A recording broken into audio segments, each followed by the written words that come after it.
Alors, bonsoir tout le monde. Good evening, everyone. Welcome to our meeting on September 9th, 2024. We'll start with roll call. All members of council are present. All right, and we'll go to our territorial land acknowledgement. Monsieur Lalonde.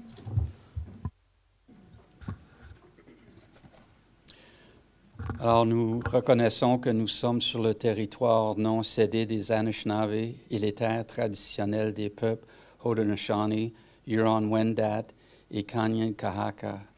Nous reconnaissons notre obligation commune de respecter, d'honorer et de préserver ces terres et les ressources naturelles qu'elles contiennent.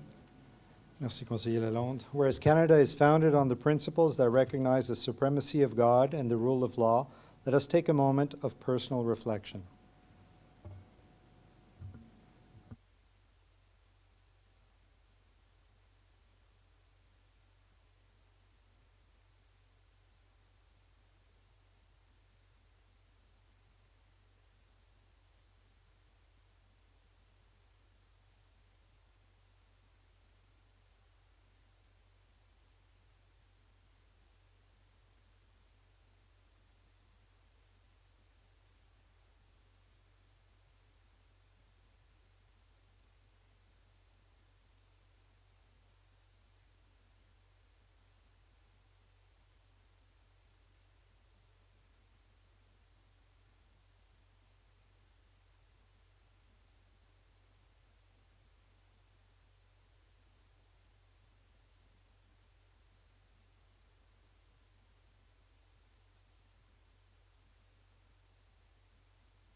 Merci.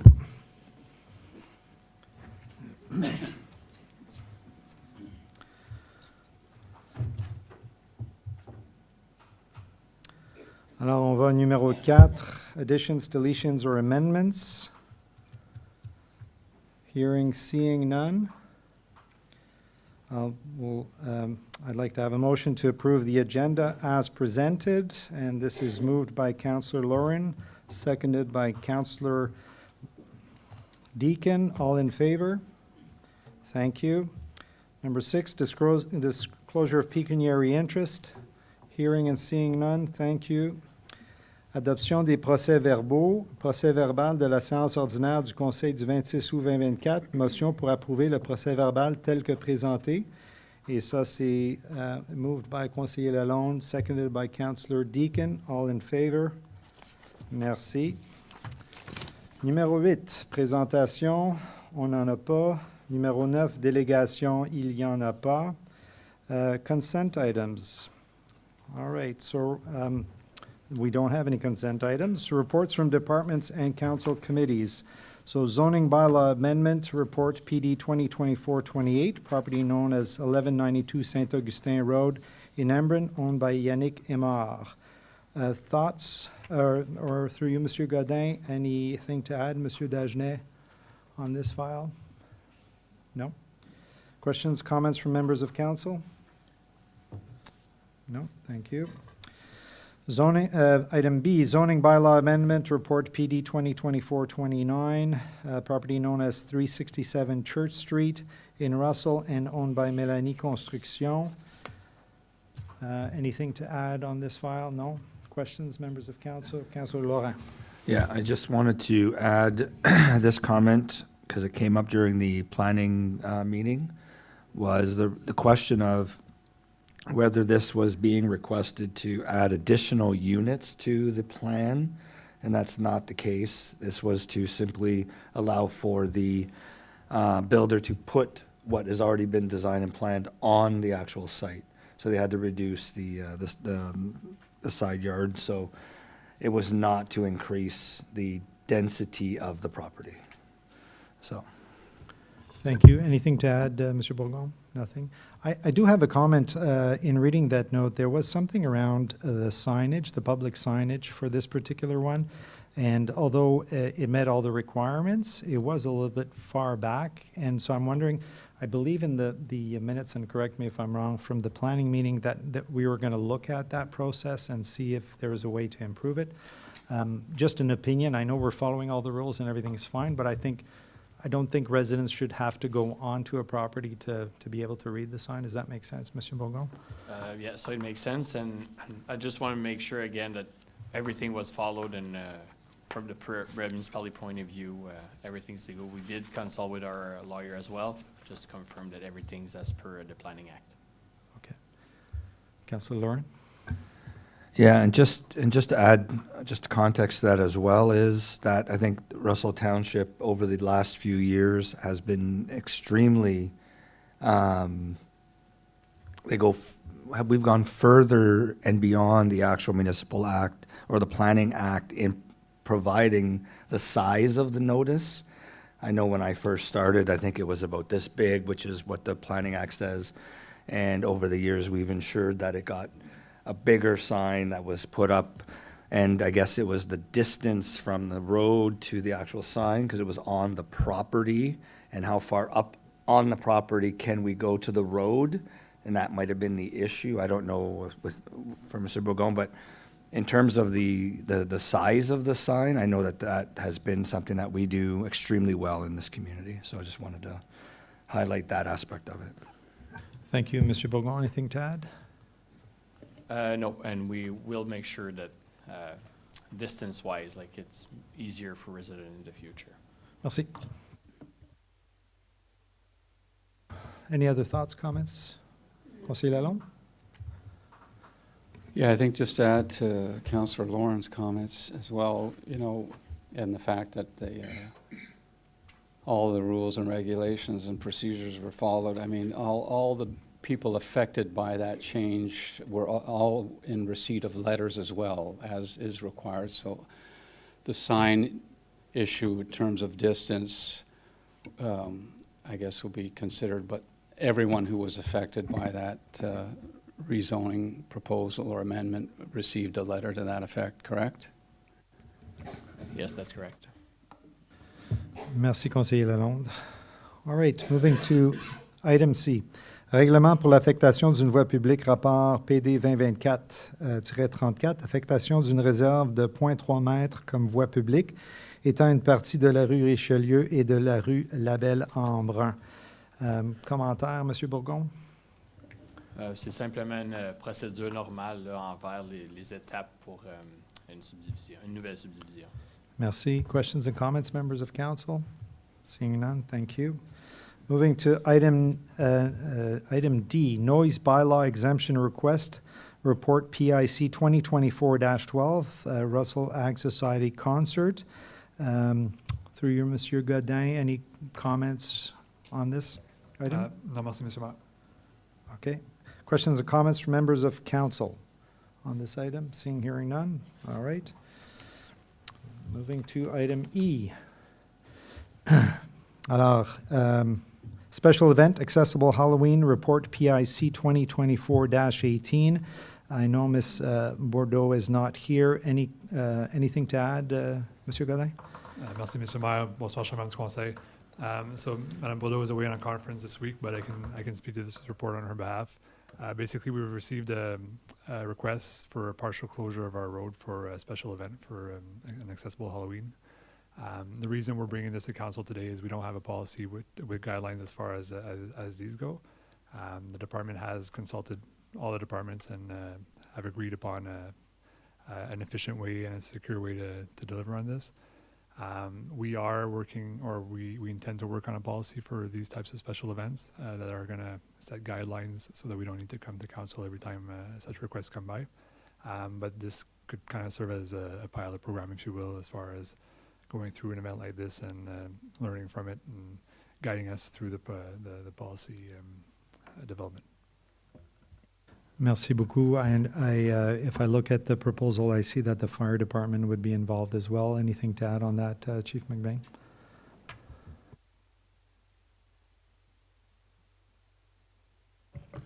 Thank you, Your Worship and members of council. We did consult with Madame Bordeaux, and we just couldn't permit a full access closure, full closure of the road for emergency access for all the houses within that street. So that's why we're permitting that 14 feet or one lane approximately to keep open so that we can still access the property, and it's going to be like a one-way in on the street. Okay, merci. Questions, comments, members of council? Conseiller Lalonde? Yeah, I just want to applaud the work that's being done. I know some of the members of the Ability Hive are here tonight, Mélanie Ball and Nicolas Séguin. I met with one of their neighbors this weekend at an event in Ottawa for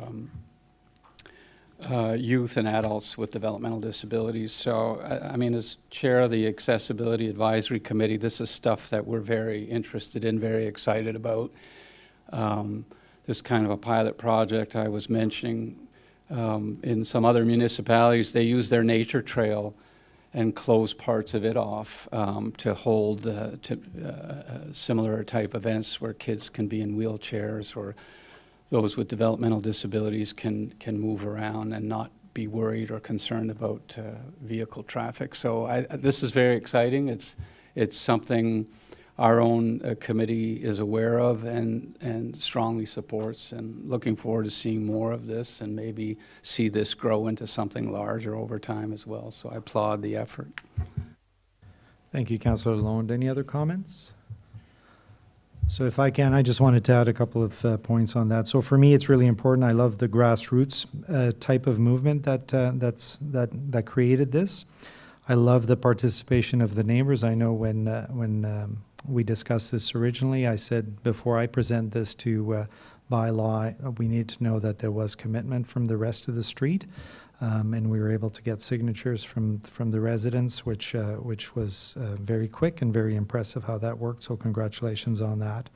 And so this is what, as we grow, we're always looking back at these anchors that make us feel that we're still part of a nice small community, and events like that really show that. So I agree with you, Mr. Godin. This is a good pilot project to see how this goes, and hopefully we can prepare some sort of process that we can, if this works well, that we can have these types of events. Thank you very much. Any other comments, final comments on this? No? Okay, merci. All right, moving to item F, Programme de gestion de déchets, rapport ISPW 2024-01.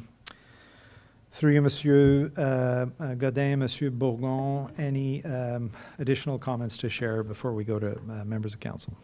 Merci, Monsieur Maire. So we've had lots of back and forth with our two companies that were selected last December by council in order to put in place our organic collection in 25. So with the major difference that council will notice tonight, it's the increase of the proposed user fee, and that's to finance the green bin or the cart that will be distributed to every property owner or homeowner. So the total cost would be in the about $1.8 million for the upfront capital cost to purchase those bins. Currently, in the organic or the waste program, we don't have that capital available. So we worked with Waste Management to have them purchase the bins and deliver to the resident, but that's reflected in our fee. So that's why you'll notice that's the increase of about $30 per unit is to purchase the bin for that program. So it's obviously they're spreading that cost throughout the 7 year of that contract. Also, the other point, with the new trucks coming in, the organic collection will be fully automated, ce qui veut dire que le camion qui fera le porte-à-porte pourra prendre le conteneur de déchets verts, puis ça sera fait par un bras robot, si on veut. Donc, ce camion-là aura la capacité de pouvoir faire les déchets solides aussi dans le futur. Donc, on propose de jumeler les collectes dans le même camion à partir de 2026. Puis, en créant ça, c'est pour ça qu'on demande aussi au Conseil de prolonger le contrat de la collecte de déchets solides jusqu'en 2031. Donc, on aura l'organique, la collecte d'organique et la collecte de déchets solides qui prendra fin en même temps en 2031. So that's the other change or addition that we did in our exchange with those companies. We're proposing to council to extend the solid waste collection by 4 years to maximize the use of those trucks, and we'll be able to automate the solid waste collection in the future as well. Thank you. Questions, members of council? Councillor Deacon.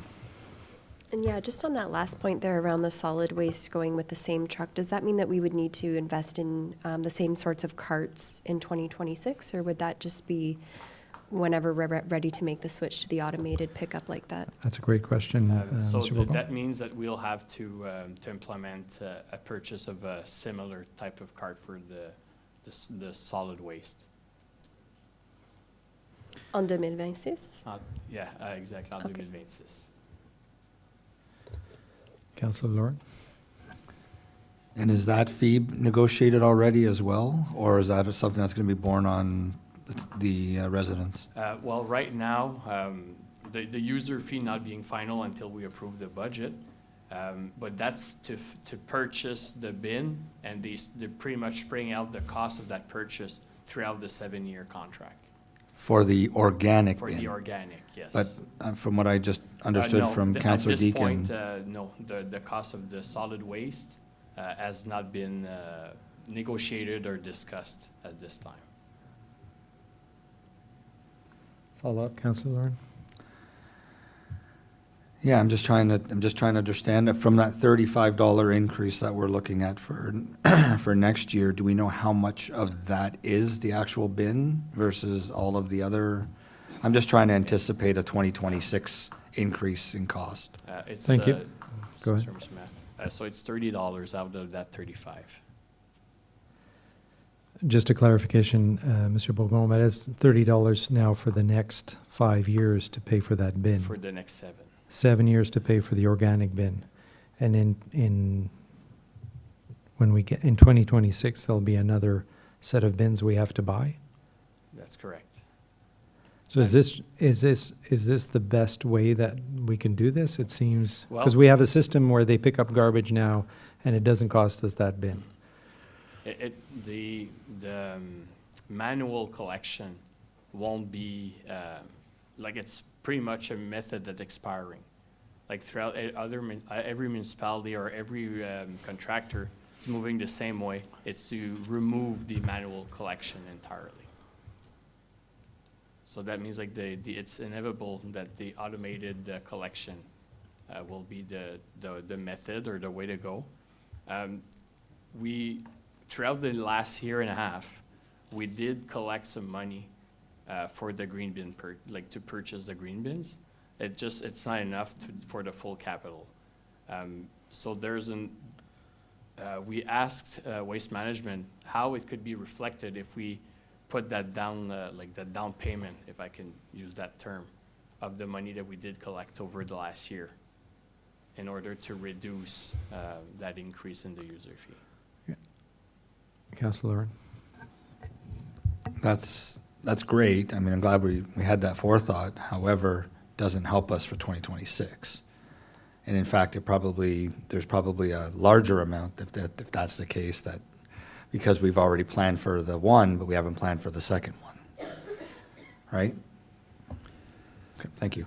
So I think I'm in agreement that I feel we need a little more information on this. Like, I'd like to see the calculation of that 2026 expense brought into play here, because what we're looking at, and we're increasing fees based on a spread out amount for these bins, but we're gonna have another set to be brought. So is there a way that this can come back to us with some additional detail?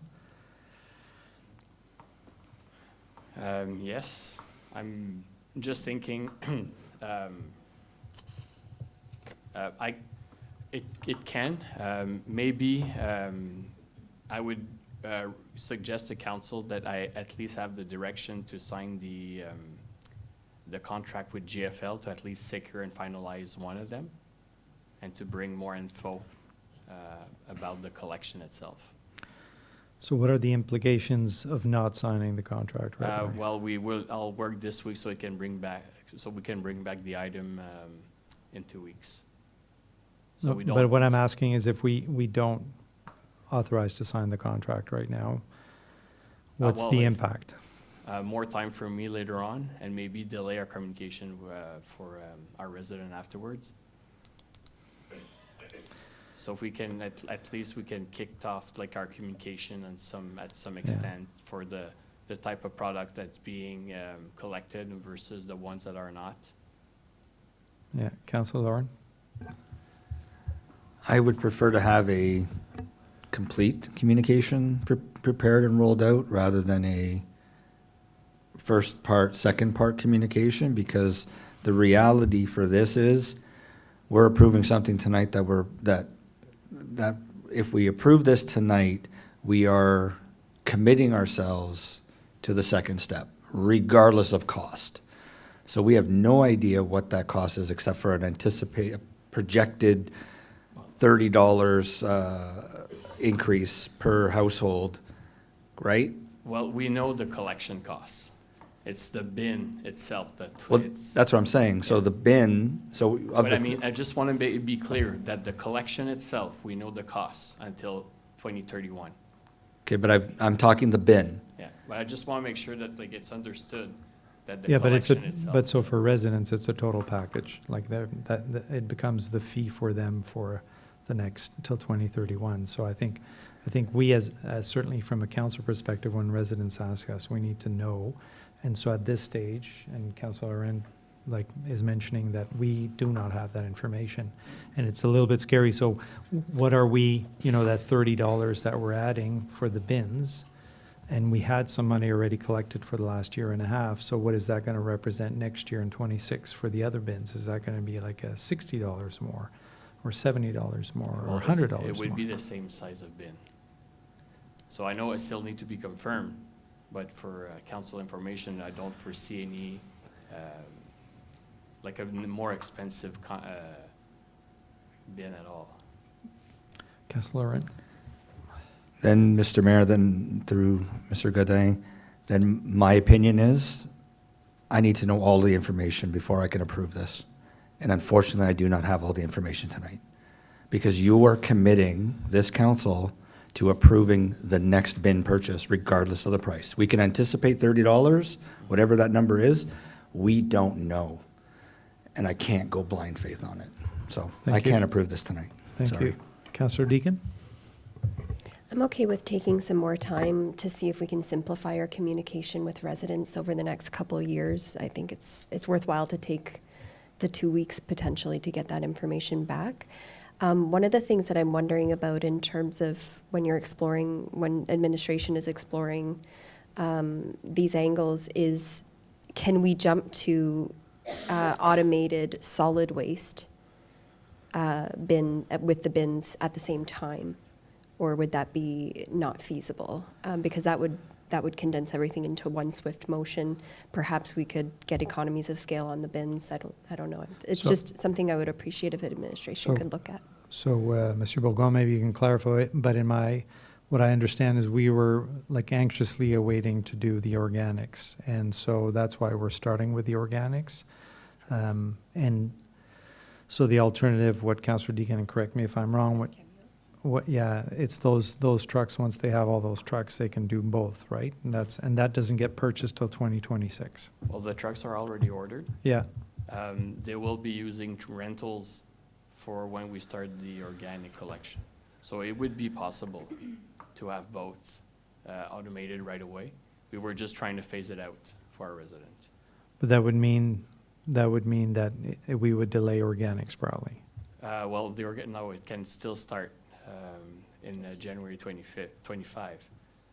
Okay, so that's even more information that we should have, I think, to make a decision, because then we would be buying those other bins right So away. if we want to fast track the switch to the solid waste at the same time, yes, that would. So it is a possibility. Yeah. Councillor Lauren. So the $2.99 in our thing here, that's the 2025 total user fee. So we're paying $35 less than that right now. Is that my understanding? Right now, it's at 212. We, last December, we presented to council at 264 for 25. So I'm highlighting the changes from what I presented to council last December. So we're gonna go from 212 to 299 and potentially up to 229 or 329. So over $100 and something increase, which is the equivalent, if we use it from a tax perspective, the equivalent of about 7 or 8% tax increase to do organics. So I think at this point, maybe come back in 2 weeks with that detail, and then we can defer that. I know that's not ideal from your perspective, but I'm not sure council's ready to support it this way without having the information. Members of council, am I reading that right, or, yeah? Councillor Deakin? I just want to make sure we're not missing an opportunity for savings in the long run by looking at what we could do with the solid waste bins in the meantime. Yeah, so that's the other aspect to that point, is how much would they be, and what would be the impact of just moving directly into that right away? If the company could do it right away, obviously it would be a bigger hit financially, but is there a saving? Like, I mean, that's something that we should know. Okay, Councillor Lauren? Yeah, I guess I'm a little frustrated right now because when we agreed to the organics program, it was supposed to be offset by the recycle reduction. And then at the last budget, it said, no, we need to go up a little bit more, so we're going up to 266. And now we're saying, no, it's $35 more than, or 260, whatever the number was, up to 299. And now we're talking, if we have to change over the solids, we have to add even more to that. Like, we're right back, we should have done it 4 years ago then and just added the $110 back then. Like, this number keeps going up, and, you know, we sit here and we talk about, we go through, 2 full days of budgets during the budget process, and we're maneuvering around about the numbers, 1%, 2%, 3%, that we talk about is $15 to $18 an average household, and now we're talking $100 and something dollars. I get it's a user fee, but that's still a massive increase in 1 year. So I can't support this project if that's the cost. That's just me. Okay, That's a significant amount. thank you. Any other comments? Councillor Lalonde? Yeah, I just want to, I take Councillor Lauren's point. You know, when we were debating this some time back, we had people already with their composters and buying them and using them in the neighborhoods, and we have a lot of farm properties as well, and hobby farms, and people doing all that stuff already on their properties. So, I still was a big fan of it back in the day, to the extent that the cost was going to be negligible. But as it starts to grow, and as we get closer to maybe needing to make a deal, it kind of brings those discussions back about people in neighborhoods doing a lot of composting already. So, I'll just leave it there and agree that if we could get some more clarity and precision, I wouldn't be able to support it tonight myself either. Thank you. So we're going to pull this item. And I just note on the item, there are two asks, right? So there's one is to authorize executive director to sign a contract with GFL and Organic Collection and approve an extension of the solid waste. So both of these we're going to ask to take both of those out. And we'll address it then. Okay? All right. Moving to number 12, reports from investigator or ombudsman. We have none. 13, notice of motions. We have none. Question period on meeting of the day. Questions must be in relation to an item on the agenda. Before asking a question, please fill your name and address on the sign-in sheet. If you wish to receive a response from a member of council or staff, please leave a phone number or email on the sheet. State only your name before asking your question. And disclaimer, by asking questions during council meeting, you are consenting to be part of a live broadcast and the official public recording of these proceedings. Questions and comments? Questions.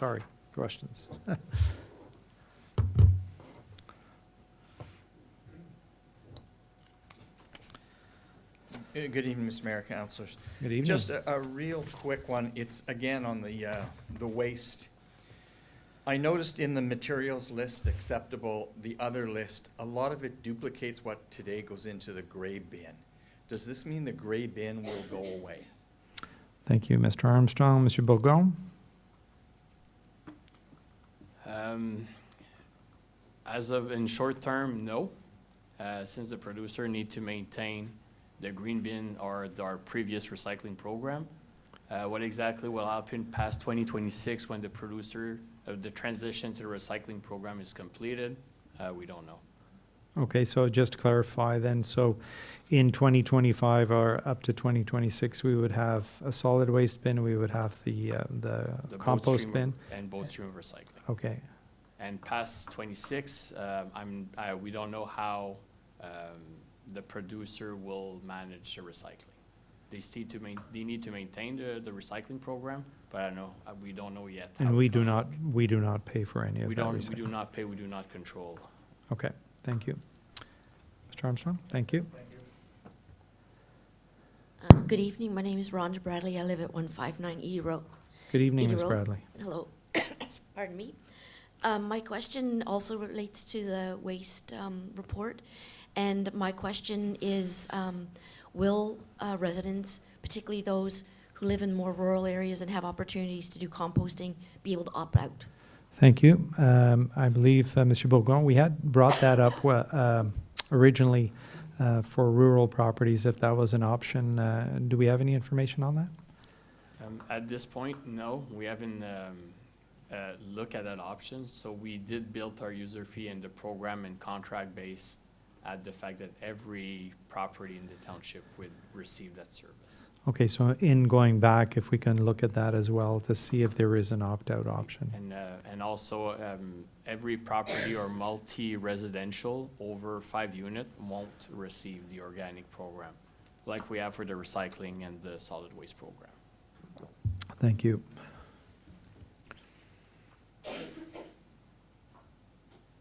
Good evening. My question is about the... Name and address, please. Tony Bass, Russell, 760. Good evening, Mr. Bass.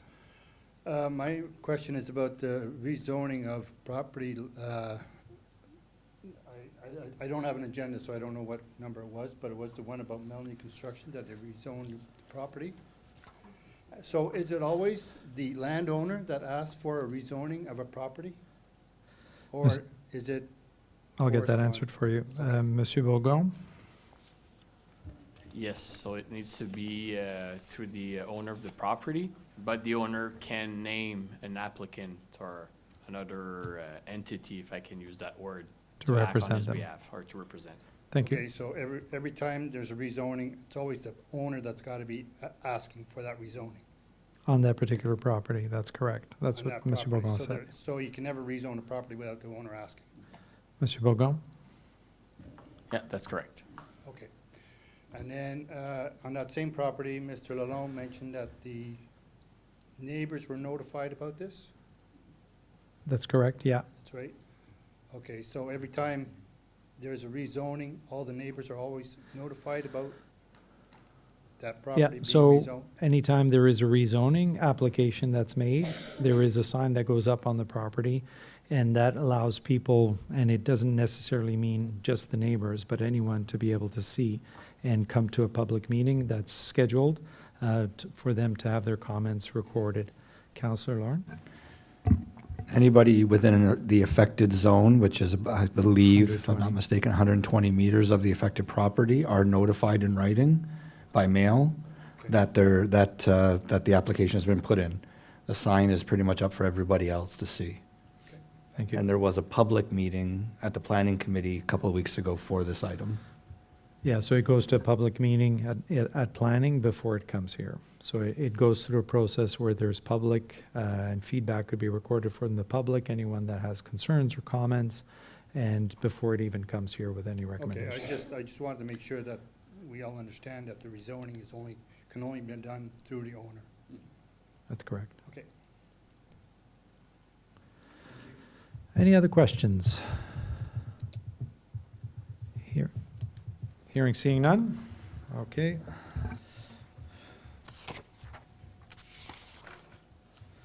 All right. Yeah, Councilor Lauren? Can I just make a distinction there too?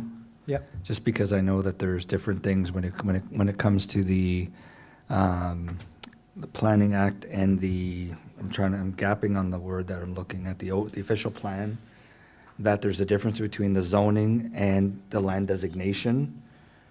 So just want to make sure that there's that distinction between who, if a property owner wants to change their zoning, then it's the property owner, but the designations are changed at the Official plan. official plan process.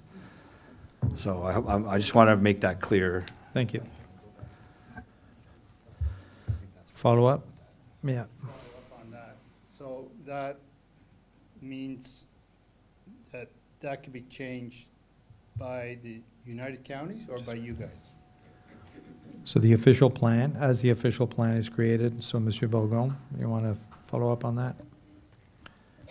Well, I'm not sure if the question still regard the rezoning or in term of redesignation. So if it's the resignation, So just to follow up then, so Yeah, for your the redesignation. designation. yeah, so that process would be, depending if it's a request made for a specific property or it just over by the review of the official plan. As an example, a few years ago, the counties did their official plan. We added some urban designation, and so they had their full process done that way. So did the landowners have to be notified with that? Well, that's a different process led by the county, so they need to do I believe it was a newspaper, but I could confirm with my staff. But that's a different process. There's a process, and we can probably get back to you with details. Councilor Lauren? And that doesn't mean that the land has been rezoned, though. So the zoning designation is still the same. You still perform the same activities and whatnot on the property. It's just the designation of the land has changed. Yeah, so exactly, that's correct, Councilor Dunn. Yeah. All right, thank you. All right. So we've just confirming that we have moved item F out of the consent items. So we'll vote on everything but item F. So motion that council approve all recommendations listed under the items. Mr. Mayor, Yes. we need to put the first motion on the table, and then we'll have someone amend it to remove F. Okay, so motion that council approve. So the main one first. So I'm reading the main one, correct? Yes? Okay. So motion that council approve all recommendations listed under agenda item 11, reports from department, council, and committees. And that is moved by Councillor Lauren, seconded by Councillor Deacon. Questions, comments? Councillor Lauren. I'll move to amend, to remove item, what is it? Item F. F? Remove item F from the consent. So Councillor Lauren, do I have a seconder for that? Seconded by Councillor Lalonde. All in favor? All right, item F has been removed. So motion that council approves all recommendations listed on the agenda under item 11, reports from departments in council, except for item F, and this is moved by Councillor Deakin, seconded by Conseiller Lalonde. All in favor? Thank you. Now we move to item F. Councillor Lauren? Oh, we'll put it on the table first, I guess? Yeah. I'll So- move to put on the table. So Councillor Lauren moves to put item F on the table. That's seconded by Councillor Deakin. All in favor? No, Just, I would like to amend to defer it. okay, but it has to be on the table before we. Yeah, we defer. did put it on the table, didn't we? We have to vote on it, right? No, So we you just move? move and second it. Yeah? We just have to move and second it to put it on the table. Okay, so move seconded, and so you're moving to defer I'm it? moving to defer it, yes. Okay, seconder to defer it. Councillor Lalonde, all in favor to defer item F? All right, that's passed. Thank you. All right. Okay, moving to item 16. Motion that council approve bylaws 2024-074 to 2024-076 inclusively for first, second, and third reading as listed on the agenda. This is moved by Councillor Lauren, seconded by Councillor Deakin. All in favor? And that is passed. Thank you. 17 new business reports. We have none. 18 other business presented by council members. We have none. And then we move to item 19, which is public consultation, but that doesn't start till 7. So perhaps we can move to item 20 and come back to 19. Madame Laflamme, that makes sense? Is that? Yes. Okay. So we'll move to item 20, announcements. Any members of council, any announcements? Councillor Deakin. Just that there's a few really exciting community events happening this weekend. Autumn in the Country for artists and art lovers all across Russell Township. There will be stops to go and view the talent that's here in our township and surrounding. And there's also the Russell Township Photo Contest as part of that on Saturday, again in Village of Russell. Happening on the same day, I believe, is Heritage Day, celebrating our sport heritage. And the Terry Fox Run is on Sunday at 9 a.m. So I expect to see everybody there in their sneakers, ready to do the Terry Fox Run. Awesome. Thank you very much. I've got a couple more as well. So on Tuesday, September 17th at 10:30 is our press conference for the Rec Complex. So very excited about that. And on September 18th, Wednesday marks the 17th edition of the Marche des Femmes et on va passer le flambeau. So this is happening in L'Orignal. And Russell Township will take I guess the flame is the right way of saying that, to run the event next year. So we're very proud to have the event for next year. And so that'll be the 18th, the 17th edition at L'Orignal. And that's it for me. Any other items, members of council? Seeing, hearing none. All right. So moving forward, 21 strategic discussion, we have none. 22 closed session, we have none. And so at this stage, I'm going to ask for a motion to, do I need a motion to take a break or, yeah? No, not needed. Okay, so we are going to recess until 7 o'clock for our budget session at 7 o'clock. So thank you very much. We're under recess until 7. Thank you.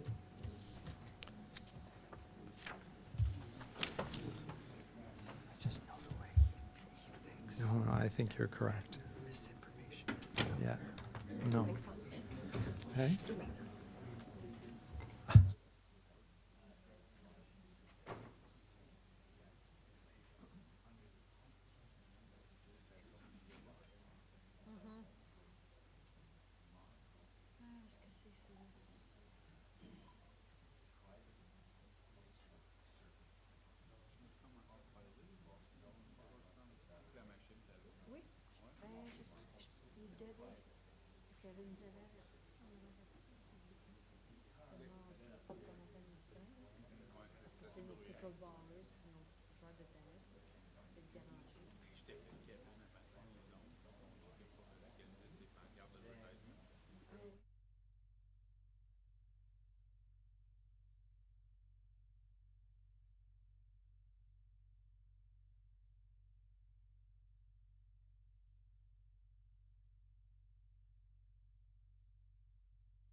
Okay, alors bonsoir, good evening again. Thank you very much for your patience. And so we're going to move to item 19, public consultations hearings, and 19A is 2025 budget public consultation.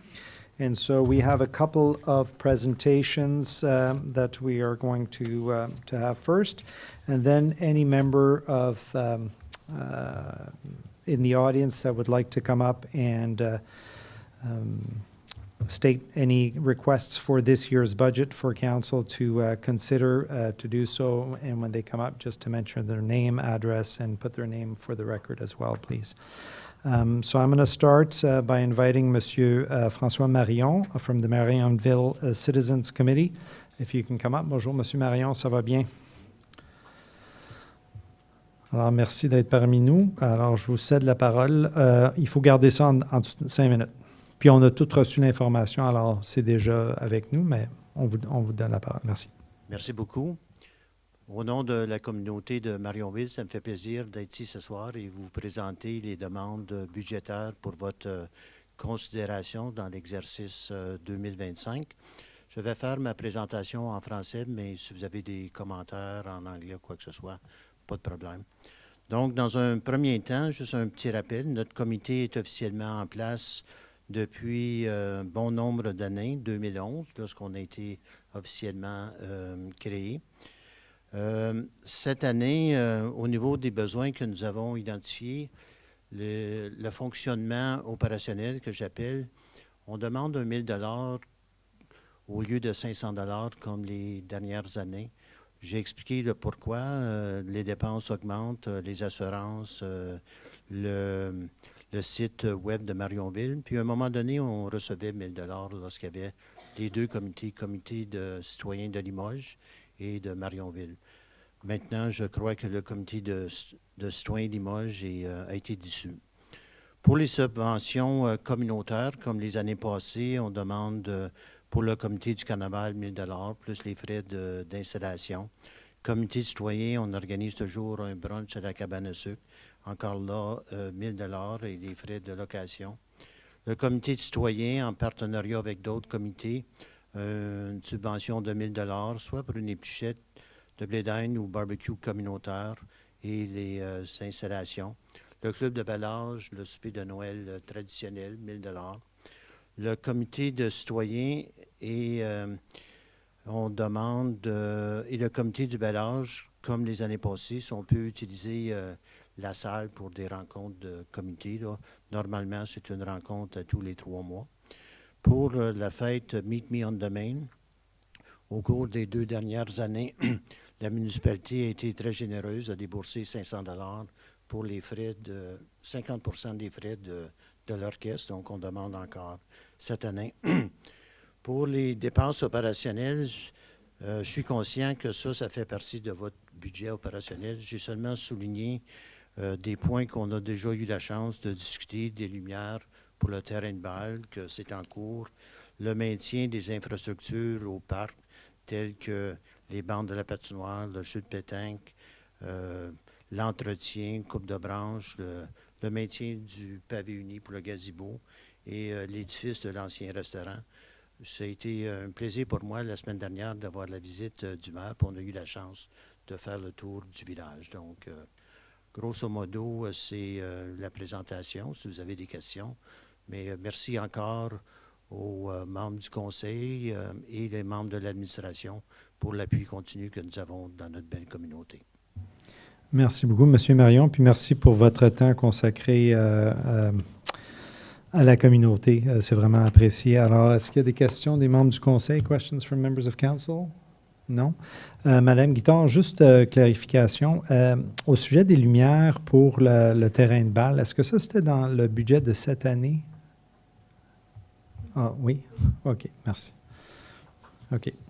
Alors, je ne pense pas qu'il y ait de questions. Alors, ça va être délibéré le 23 et le 24 octobre pour notre session budgétaire. Alors, merci beaucoup. Bien apprécié. All right, I will ask Mr. Bill Smurl for funding request for the construction of the new Dundas Manor, and I see that we have received a handout. I appreciate that. Thank you very much. Thank you, and Mr. Mayor, councilors. staff, guests. I'm really pleased to have a minute to speak with you, and Wayne Burns and I are both volunteers with the WDMH, Winchester District Memorial Hospital in Dundas Manor Foundation. So we work at helping projects move forward. So nearly a year ago, there was a presentation made, and you received a copy of it. Louis was excellent in sending that out to you. And so I've just summarized and made a few comments that I'll add in the next 2 or 3 minutes. Wayne will have a couple of comments, and then any questions we'd be pleased to answer. So, especially thank you for this opportunity. The current situation, it's a $63 million project, $45 million paid for by the provincial government, and $18 million that we have to raise as our share in our community. And you probably know that anytime there's a project like this, the ministry does not pay at all. And they expect local communities to raise. Summarizing, the old building is 45 years old and not much good, and we haven't had any persons really interested in it because the renovations would be so expensive. About 80% of the residents of North and South Dundas populate this building, and I say residents because this is their home. This is where they live as they need additional care for the final years of their life. About 20% are from Russell, North Grenville, Ottawa, and North Stormont. And I might say that at this time, over 1,500 businesses, including municipalities and individuals, have contributed 13.9 of the 18 million. Just for your information, SD&G, I went to them and asked for assistance, and they gave us a $4 million grant, which they saved and used and gave us already. So we have that $4 million in the bank. North Dundas agreed to $500,000 over a few years. South Dundas, the same. North Stormont, $100,000. North Grenville, $100,000. And you noted my note, you saw my note earlier, that 5% of the people come from each of the 4 surrounding municipalities, and they recognize that. The local companies, individuals, and special events have raised so far $8.7 million, and we're working on our last 4.1. We plan to have the building ready for residents in 26. Our request from Russell is to support us with a $100,000 grant, and the grant may be paid as a lump sum over 5 years or 10 years. Every upper tier municipality, as you know, has to support a long-term care home.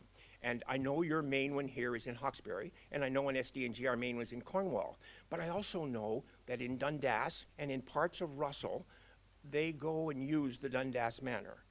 I also know that there's been so much construction and new people coming into this area that knowing that there's a brand new home in the area that can be accessed will be important to your residents as they move into their new homes in this particular area. So this building we're making is important for your area as well as very important for our area. I won't take more of your time now except to say, please consider the $100,000, which is equivalent to what is given by North Grenville and given by North Stormont. And we're asking the City of Ottawa, I have a meeting coming up with them in the next few, and we're here to present our case to you. So that's our request. That's what we hope you will consider carefully for your residents. And I'll ask Wayne if he has a couple of questions or a couple of comments, and then we're open to questions. Thank you very much. So I'm Wayne Burns. Thank you very much for having us tonight. And I'm on the foundation board. I've been on the hospital board since 1980, so I'm getting to be an old timer. So I think this nursing home will be the nursing home of choice for the old people around Russell because of the location. And one of the slogans we use at our hospital is care close to home. So this will be your nursing home close to home. So there is 135 jobs there now, and there will be 170 when it's finished. People from Russell can go there and work. It's all open. So right now we have 5 people from Russell Township in the manor, and in the last 5 years we've had about 20. We have had great support for our hospital for Peter Sorby and Dr. Jerry Haymans. So you know them, I'm sure. So thank you for hearing me, and it's been a wonderful journey. Our hospital and the Manor will be the icing on the cake. Thank you very much. Thank you so much, Mr. Burns. Mr. Smurl, questions, comments, members of council? Councillor Lauren? Please consider our request. Yeah, Thank you. so a question from Councillor Lauren. Yeah, I just note that a wonderful project. Thank you very much for coming out. A lot of the areas that have been looked at, North Grenville, North Stormont, SDG, those are all upper tier governments. Have you contacted or made a request through the United Counties of Prescott Russell for support? We have not made a request of Prescott Russell, the upper tier, or Leeds Grenville, the upper tier. We've gone to the municipalities closest to us. And of course, North Stormont is SD&G. So good question, but no, we haven't. We felt that with the support of North Grenville, and we didn't see very many people coming from other parts of of Leeds Grenville at this time. So if that's a suggestion, it's a good one. Okay, thank you. Thank you, Councillor Lauren. Any other questions? When we went for the hospital, I was on the fundraising, we did go to L'Oréal, and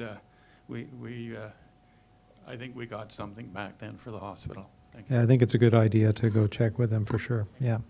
Any other questions, members of council? Seeing, hearing none. Thank you, both of you, for coming. Appreciate it. So that's gone on public record for the request, and will be part of our deliberations in late October when we get into the budget process. Thank you. Mayor, thank you for the opportunity. My pleasure, and all the best to you. Thank you for what you're doing as well. All right. So now we will open the floor. Alors, le plancher est ouvert. Si on a des demandes pour le budget, si vous voulez vous présenter, vous avez à venir au micro, mettre votre nom et adresse et faire votre demande au conseil. Si vous en avez, c'est le temps. Oui? Oui, vous pouvez monter. Merci.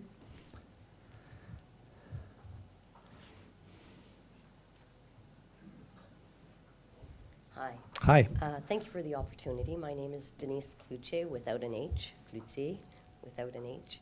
I live at 1588 Route 500 in Embrun. The reason I'm here this evening is because I wrote back in July 2021 to Jonathan, I hope I get his last name right, Bourgon. Yeah. Bourgon. And he provided me with information regarding, I asked him when our road would be paved. I've lived in my home with my husband for 30 years. It has never been repaved. And he said it has to go before the budget, and he would present my concerns. I'm here to address that again. He told me in the email correspondence going back and forth that road assessments are done with volume of traffic. I can tell you, since I've moved there, bought my home there, it's threefold. Road class, I'm sorry, I don't know what that means. I think that maybe that means that if you have a lot of farmers or a lot of big trucks or whatever going through, that maybe have something to do with it. Value of investment, well, yes, okay, we're only like 5 or 6 homes, so we're not like a major, road that has lots of residential people. And truck route access. So I'd like to I did address the volume of traffic. Like I say, it's increased threefold. I mean, we have 18-wheelers, we have big 5. That's okay. Yeah, you don't have to go into details. We are, I think, going through an assessment right now. I'll ask Monsieur Bourgon that in a second, but go ahead. Okay. So for me as well, you've been great. I mean, the crews come out, they fill the potholes, they don't tamp it down. So then when the vehicles go by, they just spray everything that they just put out. The hole is back. And they come often, every 2 or 3 weeks, maybe because I said something, I don't know. But, and I'm sorry, I'm afraid to walk on the road. I walk with my neighbor. We make sure that when the holes are filled, we don't walk for 2 days. We make sure that the vehicles go by. My house shakes when the vehicles go by as well. The sides of the road are all, big chunks all over the sides of the road, and it's from Saint Albert to Saint Joseph. Okay. okay? That section of the road is the major problem. The intersection at St. Joseph and Route 500 is incredible. Company comes to my home and they go like, oh my God, this road, like, you know, I have to Okay. like really watch my vehicle. So I'm put here today, wanted to come in person instead of just sending an email to say, please, please consider our road to be repaved. I don't know when it was first paved, but I've been there for 30 years. Okay. And it's never been done. Thank you very much for taking the time to come. Well, and Really appreciate it. Thank you very much for letting me, any questions? So, any questions, members of council? So just to give you perspective, we do typically spend on average about $2 million a year in repairs on roads. And we do have a study, I think the last study, Monsieur Bogon, correct me if I'm wrong, was 2019 and is being updated right now. So it will be ready for budgets. That study kind of tries to help us prioritize where to spend the money based on the most impact. And so it is a major challenge for members of council here to make those decisions because your story is very compelling. And if we could, we would repave all the roads. And so we are limited with our budgets and certain constraints. And we do have, in the past, we have a set budget, and when we have surpluses, we redirect it to roads that weren't on the plan because there's not enough traffic. So we have done that. And so coming here is still very important. And so your road there is identified as one of those roads. Any other points to add there, members of council? Councilor Lalonde? Well, maybe I'll just add that, yeah, the road rehabilitation and the cost of that is confounding for any township, and we're no different. And I mean, my own experience, I'm only 2 years on council, but we looked seriously and pushed hard to move up, for instance, the paving of North Russell Road, which was in terrible, terrible condition, the size of the road eaten away. But what that means, and we pushed for it, I pushed for it, and we managed to get that into the budget, but there's a cost to that, and it's an increase in tax. And we agreed to that, and we did have to raise taxes for that purpose. So this is the catch-22. Could we be repaving more roads in this township? Absolutely. Are there tons of examples of roads that could use some attention? Absolutely. And then it becomes a question of the cost of the thing and what, taxpayers feel comfortable with paying in terms of an increase in annual taxes. And that's the juggling act. So we'll do that again in October, and I'm sure there'll be some pushing to get some extra roads put in there, and then we'll have to see what that looks like on the balance sheet. Yes.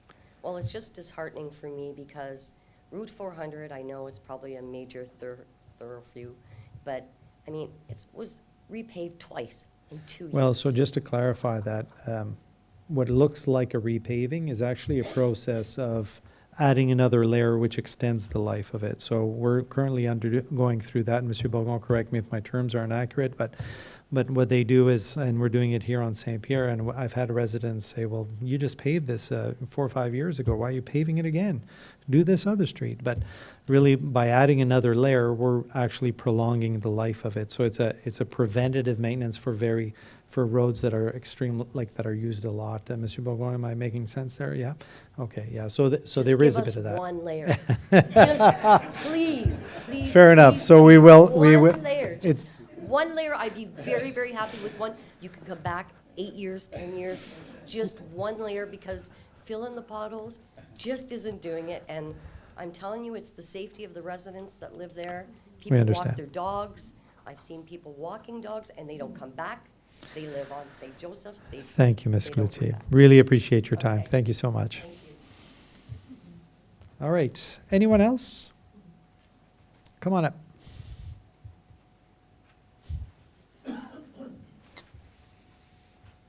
Michel Bordeaux. I'm from 1266 Saint-Jacques in Embrun here.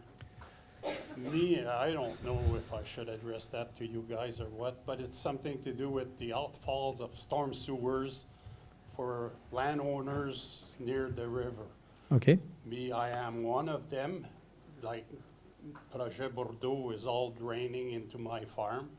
which were done 30 years ago. No maintenance has never been done, nothing has been done on those retaining walls or whatever for all kinds of erosion is going on right now. Part of it, there's two of them, one on Cecil Street and one at Bordeaux Street. They're right at the end there where your park is. It follows your park line and it drops on my property there somewhere. And it's eroding big times. I call South Nation and nothing to do with that according to them or whatever. And you guys, when we did that work, because I did it, it was my project at the time, you guys wanted an easement to take care of it, but you never did put a dime down there or nor nothing. Nothing has been done, but it's really looking bad right now and it's affecting the river. We're trying to solve problems for the future, but the way we're doing on this thing, nobody looks at them even. But I know you don't have no money for this stuff. Like I understand, and it's just that I've been here before for that about 10 years ago, and they dropped 3-4 rocks, big rocks, and that was it, and they never came back. They never even have a look, and the trees are growing there. That ditch is filling up. One day you guys are gonna have a problem with those basements because it's draining all that subdivision. All the storm sewers are with no sump pump, so one day somebody's gonna pay for that. It's on your property. OK. Just to let you know that one time budget some money down there because it's gonna be a problem. OK, c'est apprécié. Monsieur Bourgon, un commentaire là-dessus? Est-ce qu'il y a quelque chose, clarification pour les membres du conseil? On va devoir aller vérifier. OK. J'ai pas rien ajouté ce soir. OK. Bon, ben c'est enregistré, puis on va voir, on va y voir. Questions or comments, members of council? All right. Anyone else? Ms. Bradley. Good evening again. Thanks for this opportunity. I have two recommendations I wanted to make to the 25 budget process. This time last year, I made a recommendation to the township to fund the development of a public engagement policy, which remains a gap for our township. I was really pleased to see the council approved some funding to commence this important task just 2 weeks ago, or perhaps 3. So therefore, today, I would like to add a recommendation that council set aside funds in 2025 to ensure that we not only adopt a public engagement policy for the township, but we also implement the strategies and tactics that will be required to effectively make a public engagement policy live for our township. The second recommendation I'd like to make is I would like to see money directed in the next budget to establish a lobbyist registry. This is my rationale. The Municipal Act authorizes but does not require municipalities to establish lobbyist registries. Developers, as an example, often have outsized influences on the shape and direction of communities, and a lobbyist registry allows the public to track communications and correspondence between decision makers and those who seek to influence them. Lobbyist registries do not prevent or restrict council and staff from engaging with lobbying interests. They simply make the process more open and transparent to ratepayers. Across Ontario, local councils are increasingly adopting lobby registries as an additional tool in their commitment to transparency and further enhancing their accountability and public confidence. In Ontario, at last count, the municipalities of Toronto, Ottawa, Barrie, Brampton, Hamilton, Vaughan, Collingwood, Burlington, Pickering, Blue Mountains, the Niagara region, Peel, Waterloo, and Guelph have all voluntarily adopted lobbyist registries with success. Last fall, Clarington Council called on the province to establish an Ontario-wide municipal lobbying registry. Several other communities like ours are in the process of creating them. In smaller communities like ours, cost and the additional administrative burden are often cited as reasons to not implement lobbyist registries. Yet Collingwood is an excellent example, which is both close in size and profile to Russell Township, and it has emerged as a leader here. They use their website to operate the registry and employ an independent integrity, ethics, and governance service to manage the process. They pay an average of $1,600 per year for this service. In the case of Russell Township, a lobbyist registry aligns with the township's stated mission and values. Given our rapid growth in recent years, the time has arrived to add an additional tool to our transparency tool set. Thank you. Thank you, Ms. Bradley. Could I just request that you share the list of municipalities that you enunciated with staff? I will forward that. Thank you, much appreciated. All right, any other requests? Come on up.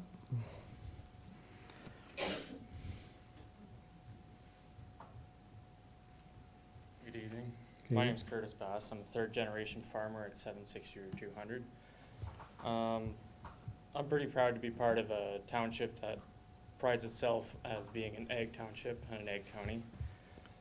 I know there's a lot of young farmers in this county that are proud to be as well, and they want to keep going as farmers, but what I'm seeing is towns blowing up and taking land away from farmers, and there's study areas that want to rezone from rural to urban.